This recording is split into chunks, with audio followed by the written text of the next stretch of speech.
Bonsoir Monsieur Bertrand Théou. Bonsoir. Alors, merci de nous accueillir ici à la manifestation du CCD à l'occasion de la protestation contre l'élection, le double scrutin législatif et municipal qui se tient ce lundi 30 septembre au Cameroun. Alors, vous avez parlé tout à l'heure lors de votre intervention de soutien subtil de la France au colonialisme Paul Biya. Alors, moi, la question que je voudrais vous poser,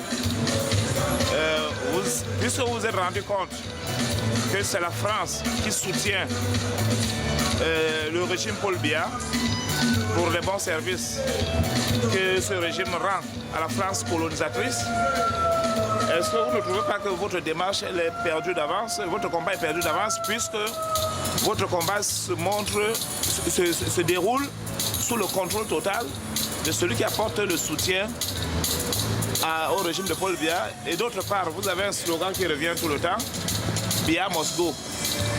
Est-ce que vous combattez le système ou bien vous combattez l'individu Paul Biya? En fait, Biya, en tant qu'individu, on n'a aucun problème avec lui. Et alors, nous disons tout simplement à lui de respecter les règles du jeu, d'admettre qu'on est dans un pays démocratique et qu'il doit respecter les règles minimales, des règles de démocratie. Donc, je dis, il faut tout simplement, nous passons un message clair à la France. Il n'y a pas besoin de savoir si la France soutient ou pas le Cameroun, ou soutient ou pas le système. Nous rendons compte qu'il y a un mécanisme qui existe et qui permet au Cameroun d'exister en tant qu'entité économique. C'est le compte d'opération du Cameroun qui est tenu par la France, qui est une aberration déjà en termes de coopération économique entre deux pays souverains qui se respectent. C'est une aberration économique. Alors nous disons techniquement que cela doit cesser. Ce n'est pas à la France d'être je sais pas moi, le tiroir, le portefeuille du Cameroun. Oui, mais est-ce que vous ne trompez pas d'interlocuteur? Ce n'est pas une question d'interlocuteur. Nous nous adressons à M. Moscovici qui est nommé par Hollande. Et nous nous adressons tout simplement, vous savez très bien, vous et moi, que M. Biya, je veux dire, ça, techniquement, il est maintenu au pouvoir par la France. Donc, oui, mais voilà. Quand vous parlez par exemple de retour à l'ordre démocratique, cela suppose que sous la colonisation, il y avait peut-être la démocratie, ou bien sous Aïdjo, il y avait la démocratie, puisque Paul Biya est au pouvoir depuis 31 ans. Non, alors quand vous parlez de retour à la démocratie, oui. À quel moment il y a eu la démocratie au Cameroun? C'est sous la colonisation qu'il y a eu la démocratie ou bien avant la colonisation? En fait, quand on parle de retour à la démocratie, c'est une expression qu'on emprunte, c'est une façon de dire. Vous êtes quand même conscient que la démocratie n'a jamais existé dans un pays au Cameroun, dominé. Personne ne fait aucune illusion là-dessus. Oui, mais peut-être que vous devez donc modifier rechercher des termes plus adéquats. Si vous voulez. Pour que le public vous comprenne. Parfaitement. Donc, aidez-nous dans cette... Oui, mais vous dites bien que le camp d'opération camerounais est détenu par la France. Ça veut dire que le Cameroun n'est pas un État souverain. Ça veut dire que tout simplement, c'est ce que nous disons depuis, le Cameroun est pris en otage. C'est ça notre discours, nous le disons depuis. Donc, voilà, donc en ces termes-là, nous disons, voilà, clairement, nous souhaitons qu'il y ait le préalable, qu'il y ait un préalable minimal pour que le Cameroun puisse exister en tant qu'État intègre. Voilà, donc, et voilà, vous êtes bien d'accord avec moi que le Cameroun est un État à cheval sur 3 constitutions et qu'un pays, déjà en tant qu'entité illégale, le Cameroun est un État illégal parce qu'il est à cheval sur 3 constitutions. Et quand vous êtes à cheval... Est-ce que le Cameroun est d'abord un État au sens noble du terme? Si je parle de l'illégalité, ça veut dire que c'est quand on analyse le fonctionnement, on comprend que ce n'est pas un vrai État. Cet État n'est même pas responsable de sa propre monnaie. Oui, mais il utilise une monnaie de siège qu'on appelle le franc CFA, qui est issu du nazisme pendant l'occupation. Justement, on ne va pas rentrer dans ce débat. Sur le plan technique, nous disons qu'il y a des gens... Oui, mais pourquoi vous allez demander donc à Moscovici d'abolir les privilèges sur l'État vassal du Cameroun?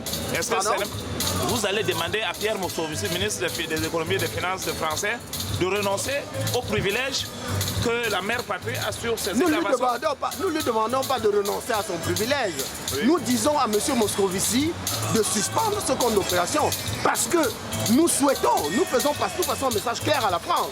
Nous ne sommes pas en train dans une posture, mais il faut que la France se mette très bien dans la tête que nous, pour sauver, pour sortir de la situation d'otage que nous sommes en train de subir, nous sommes prêts à entrer en guerre contre ceux qui s'opposent à notre bien-être.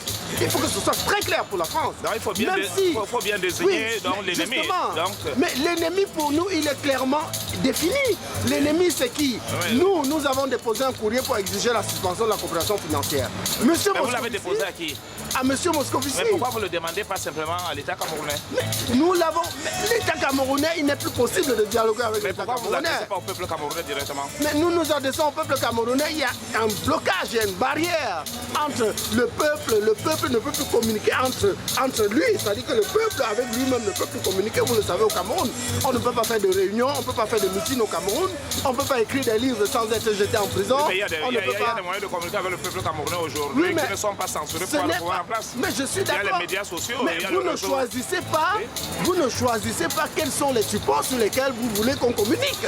Nous, on est libre. La liberté d'expression ne dit pas vous allez voilà, communiquer selon ce qui va plaire à monsieur Parfait Valère. Vous comprenez? Donc moi, je choisis que la loi donne une panoplie de supports à partir desquels on peut s'exprimer. Et moi, je choisis... D'accord, un dernier mot, s'il vous plaît, au sujet de son excellence, l'ambassadeur du Cameroun en France. Oui. Alors, quand vous dites qu'il n'est plus le bienvenu en France, mais vous parlez au nom de qui? Non, il n'est plus le bienvenu en France. Ce n'est pas il n'est plus le bienvenu. Dès ce soir, M. Mbela n'est plus ambassadeur du Cameroun. Dès ce soir. Mais parce que demain, vous ne savez pas, je veux dire, vous, Monsieur Parfait Valère, vous êtes citoyen camerounais, vous êtes gendarme des institutions.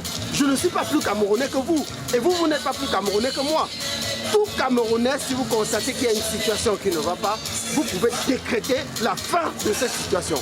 Et ça, c'est le message que je voudrais vous faire passer. Donc, alors, il faut savoir que vous pouvez vous-même dire, voilà, quelque chose ne va pas au Cameroun, et vous prenez la responsabilité de dire, à partir de maintenant, cette situation devrait s'arrêter, et la situation s'arrête. Voilà. Monsieur Bertrand, je vous remercie. Je vous en prie.